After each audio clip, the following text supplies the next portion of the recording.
11月我们要全国会啊。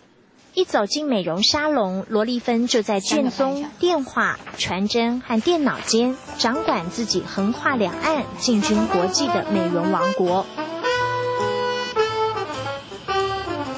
从这个四白穴开始，然后直接走过来，然后经过太阳穴。那因为这里会跟三焦经，这里有3条经络经过哈。学美容、学中医，还要学行销。罗丽芬带着客家人的精艺，像一块海绵，不断学习美容室里能够自在挥洒，打造事业，自信发光。台湾开第一家店，因为年纪还小，几岁的时候？19岁。19岁。对，因为我高中毕业从日本回来以后就开店。这么早就立志进入美容业，是因为右脸上一大片的胎记，脸上的暗黑色沉沉压着爱美的心。还好客家父母教导小小的丽芬要有客家应景精神。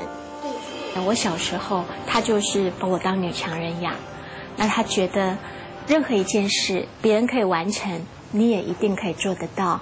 从小我父亲告诉我，最美丽的女人上帝要做记号，长大带我去美容。其实做美容行业的逐梦是我父亲逐的。美容可以去除胎记，客家爸爸的爱成为罗丽芬心中建立美容王国的种子。日本进修，香港取得中医师学位。1989年，他踏出第一步。20年的集团扩建，现在两岸知名也让他桂冠加身。荣获台湾第4届女性创业楷模，中国搜狐网站票选最具时尚感女企业家最高票。美容行业它是一个快乐医学的延伸。如今胎记的暗沉已经无法遮蔽罗丽芬的美丽。立足两岸美容产业之余，她怀抱初衷，要美丽一辈子。我觉得我越老越活，我自己自认为越漂亮。